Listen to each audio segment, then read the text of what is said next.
economic successes since independence have proven the expert wrong.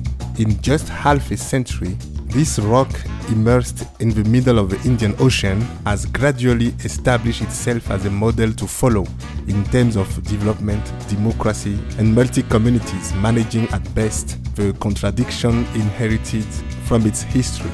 With a total of 1.3 million people, this piece of land ranks top of a list of African countries in the 2018 Doing Business ranking by the World Bank and ranks second in the UNDP ranking based on the Human Development Index.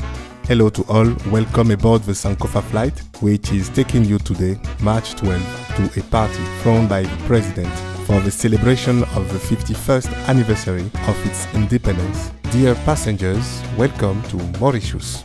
African History Daily by my daddy. Located several hundred kilometers from the east coast of Madagascar, the island experienced in the 19th century the classic development of a plantation colony, with most of the work done by former slaves from Africa and a salaried Indian labor force, while the French Mauritian Creole plantocracy shared most of the profit.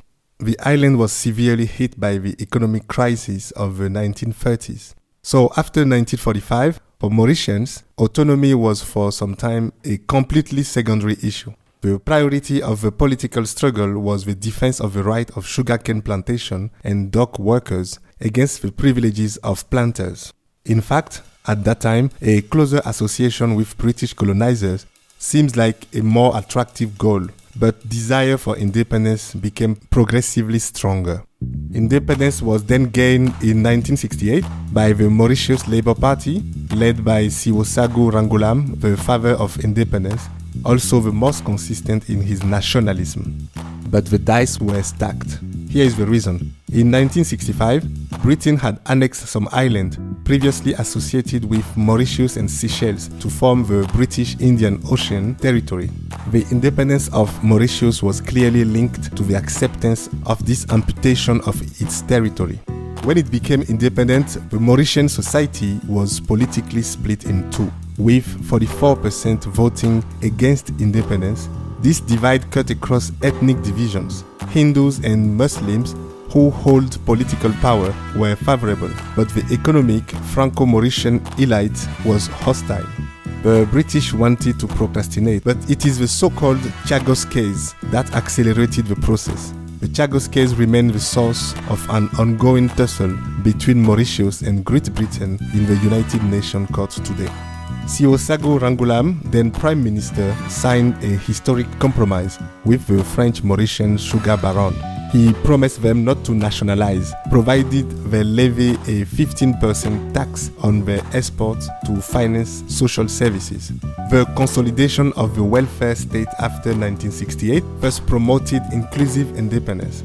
At the political level, the introduction in 1968 of the best loser system allows candidates who lost an election to be drafted on the basis of his or her ethnicity, thus ensuring that all communities are represented in parliament.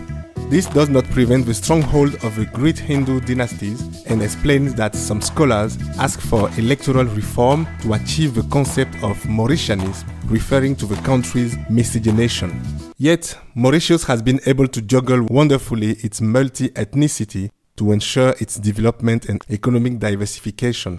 As of today, access to education and health is free, and 89% of households own their residence. What a long way since the first birth declared on the island in 1636, that of Simon van der Stel, son of a Dutch governor and the daughter of a freed Indian slave.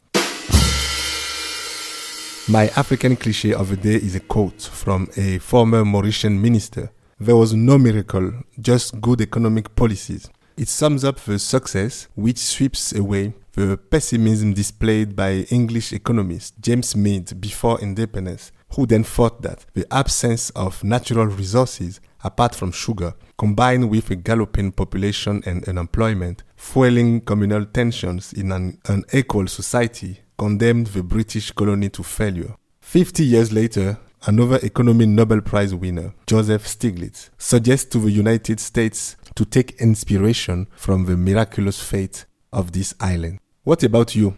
To which country would you suggest this model to? It's up to you to think about it, to your own African cliches and to our African continent. See you tomorrow on the next flight of Sarcophagus.